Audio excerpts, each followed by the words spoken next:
Welcome back to 5 Things You Need to Know. I'm Sam Bearer, the collector car guru, and today it is 5 things that you need to know when your car won't start.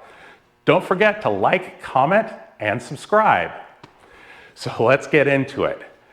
Now, these 5 things will apply to all vehicles out there, but I'm assuming that if you have a Model T or an older car, pre-war car, where you have to pull the choke and retard the timing, I'm not going to go into that, and I'm going to assume that you have the knowledge to get your car started and have gotten it started plenty of times successfully, and it's been either a day or a week or a month or maybe even a couple of years, and these are the things to look into.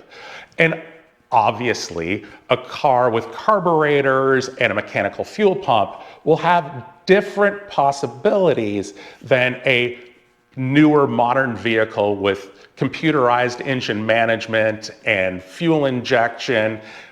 The concepts are the same, but we'll try to bridge all those gaps and talk more generically. So number 1, click, crank, whole lot of nothing. You gotta give us some more information than it just won't start. Because saying your car won't start is like going into the doctor and saying, I don't feel good. Need to give us more information. And with that information, we can lock down what your problem probably is. Second thing is, let's round up our first group of usual suspects. And that's the battery, the wiring, the fuses, and the starter. So the starting system. So the starter needs 12 volts to spin. And if there's not enough juice in that battery, well, you're gonna be as dead as R. Kelly's music career. So when you turn the key, if you get a whole lot of nothing, or you get click, or click, click, click, click, click, click, or maybe even a very slow crank, chances are it has something to do with 12 volts not being in the battery or not making it to the starter. So the easiest way to check is to simply grab a multi-tester and put the red on positive and the black on negative and the selector on this to volts, and it should tell you exactly how many volts are in that battery. But if you don't have one of these, you can basically jump right to the solutions part and get a pair of jumper cables or a jumper box, put it on the battery, try to start it. If it works, you're home free. But if it doesn't, you may have another issue, like the wiring. So check your battery cables and make sure they're not loose. Now, I've actually had the problem of being able to drive a car, and I got out, came back 10 minutes later, click, and I had radio, and then all of a sudden, when I turned and got that click, everything went dead. Turned out that I had one of these battery connectors, battery isolators for storage, and it wasn't quite tight enough.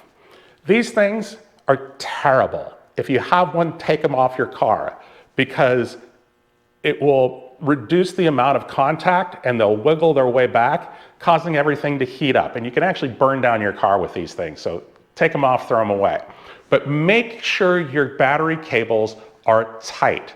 If you turn the key and it's trying to turn the starter and you feel the cable and it's hot, chances are you have some resistance somewhere.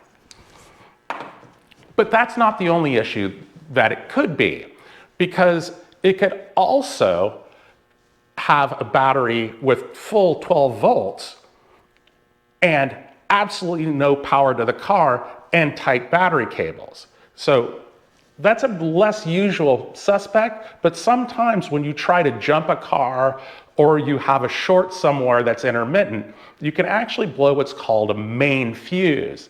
And vehicle manufacturers like Honda and Acura have these, and occasionally what will happen is there will be a spike and it will blow that main fuse, and no matter how good your battery is, it's not getting anywhere. So if you have no power to anything else in your car and a good battery, check your fuses. Finally, if you know your battery is good, you turn the key and you get a click from the starter solenoid but nothing else, try taking a hammer or anything that you can reach to bonk the starter.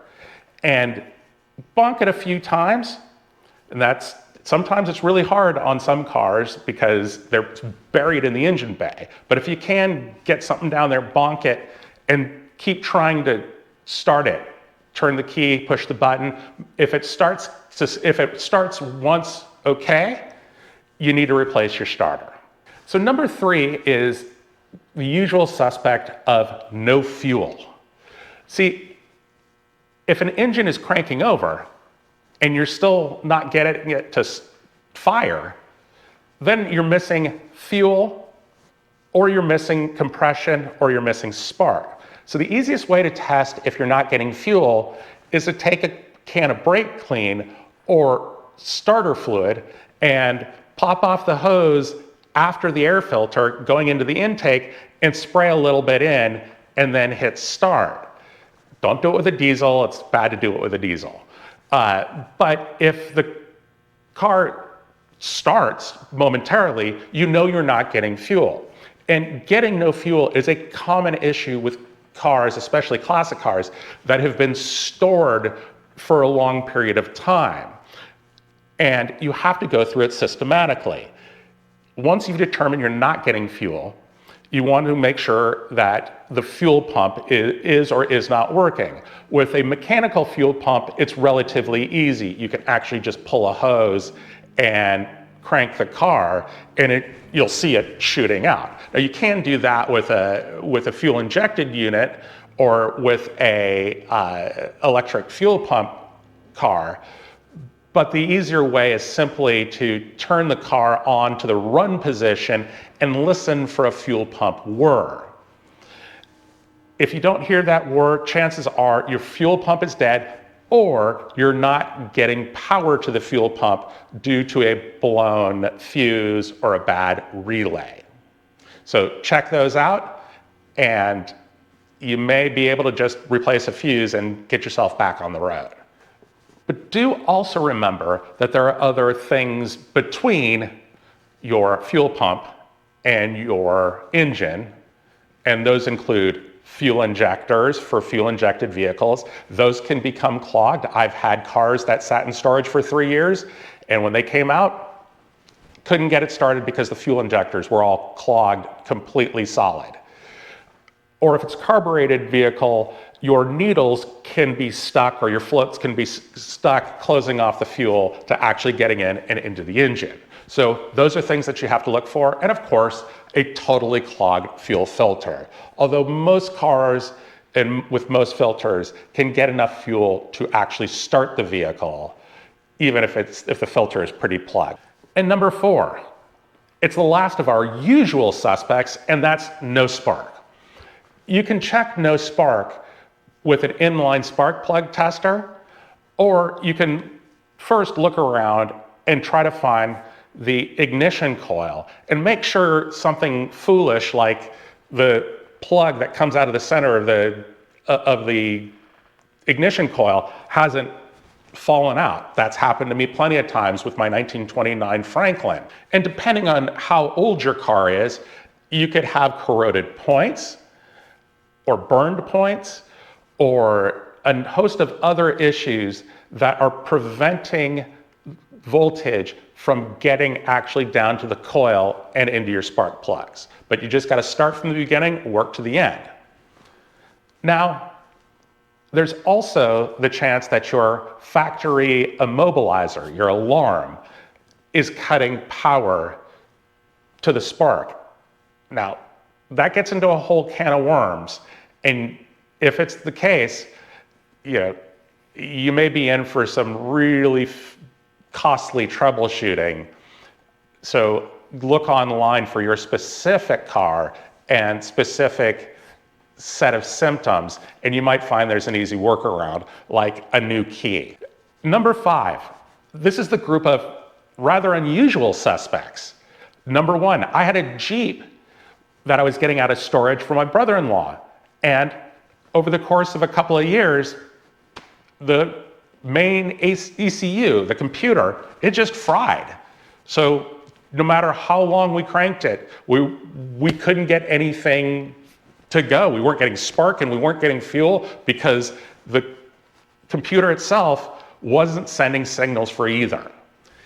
Now, you can also have a bad cam sensor, crank sensor, mice can eat your wires, you can have loss of compression by having too much fuel washed down into the cylinders.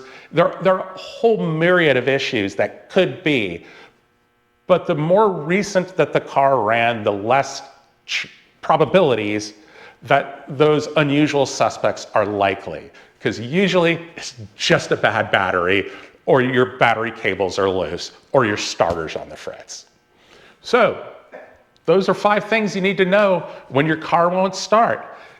Don't forget to like, subscribe, and comment below with the strangest no-start story that you have, because I want to hear it and see if you can beat some of mine.